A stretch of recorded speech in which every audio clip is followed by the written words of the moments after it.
In this video I'm going to show you how I've gone about making some realistic trees. These are made from Gaugemaster products and they are a fraction of the cost of professionally made trees and 10 times better than the manufactured trees from the likes of Woodland Scenics and Hornby. They look very realistic and they are easy, quick and cheap to make. Hope you enjoy the video, and any questions please just ask.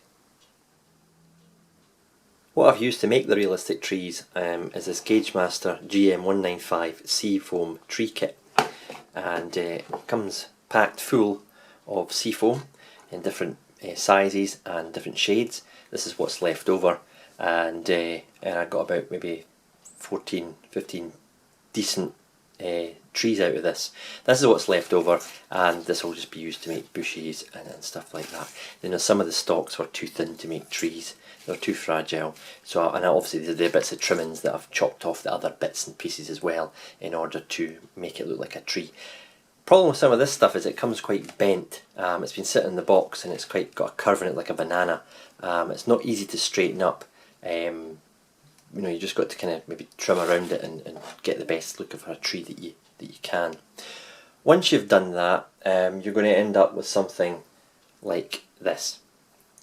Now, this has been sprayed with a brown acrylic paint. The one that I use is the Humbrol dark brown number 29.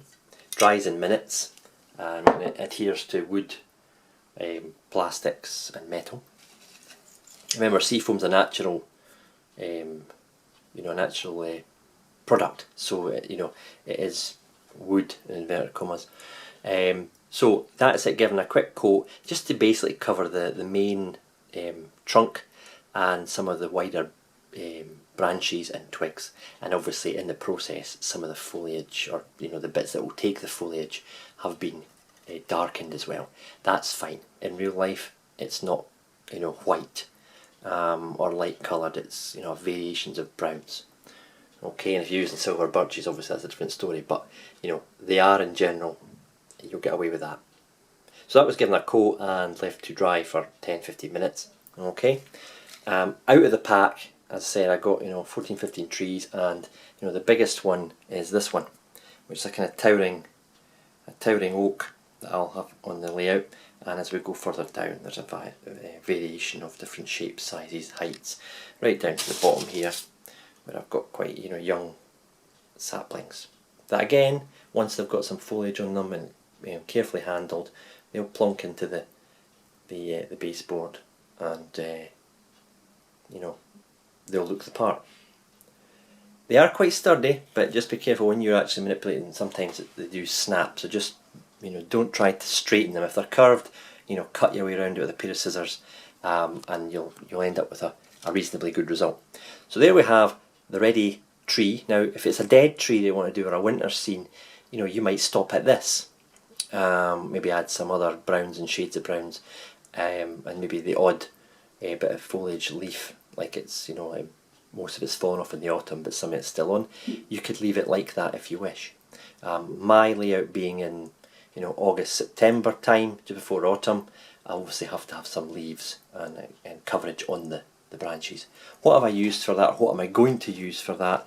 Well, I've been to Gaugemaster again, and what I've got is a foliage mid-green, which is GM152, very spongy material. I've got the dark foliage in the same brand, GM151. And what I've gone for, after doing a wee bit of research and looking at different people's tree packs, GM157, and that's leaves mid-green. So you've got leaves, and then you've got the dark GM158. I might get the lighter ones as well. Okay, so these are going to be attached to the seafoam. Okay, and hopefully the tree will look realistic. Let's go and have a shot of that now. Okay, you join me in my shed for the last part of the tree making process, and that's adding the leaves or the foliage to the actual seafoam. What I've got here is I've got 3M craft mount that I use for my scale scenes kits, which is a permanent adhesive. and it's suitable for, you know, paper, wood, card, foil. You know, it's pretty general adhesive, very strong. And I've also got Deluxe Materials Scenic Spray Glue. Now, I just picked this up at Perth Model Rail Exhibition, kind of an impulse buy just to see how good it was, bearing in mind that I was going to be, you know, doing this in the summer months.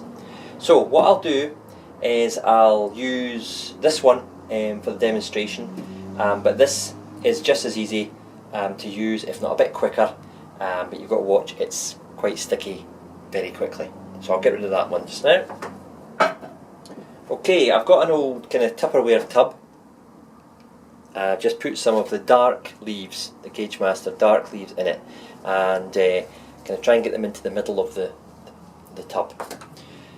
Kept most of it in here because obviously I'm going to be shaking and pouring as I try and cover the tree. Okay, and I've got a wee bit of old card down here. This is on my spraying table for when I do all my priming and airbrushing. That's not on the layout. So got a bit of card down there just to prevent any mess being created. Okay, this is kind of like white milky stuff. It's very much like the Woodland Scenic Spray, but it dries a heck of a lot quicker than that. Okay, so covering as much of the trunk as I can, because obviously the trunk's not got, you know, a lot of leaves on it. In fact, it's not got any leaves on it. So we're going to try and cover that, and we're going to try and spray down, because obviously the leaves will be sitting on top of the branches and stuff. So again, watch your fingers, it's sticky. I'm wearing disposable gloves, and I'm just going to, I like misting of the, it's the first time I've used this, so I don't know how much to use, to be honest. Light misting of the scenic spray glue. Pop that down, dump that in there, roll it around. Okay, roll it around just to get in the corners and whatnot. Alright, until you're happy with it, and then I'll think to myself, there's not quite enough there, let's get some of this on, liberally as you like. Okay, it'll only stick where there's glue obviously, so you're not going to get any in the trunk because I covered that. And what I'm going to do now is I'm going to give it a shake. Some will come off, and you can always reapply. You can always put more scenic spray on and more leaves. And if you want a variation in colour, like, you know, some trees are kind of sun-kissed at the top with lighter leaves where the sun gets it more, you could use a different colour foliage, or you know, maybe just put a wee bit airbrush on it with a lighter colour of green or a brown, just to kind of take the greenness, the uniformity out of it. Okay, so that's me. Bring that camera there. That is a tree done. Now, from start to finish, you know, minutes, and I think it's quite impressive.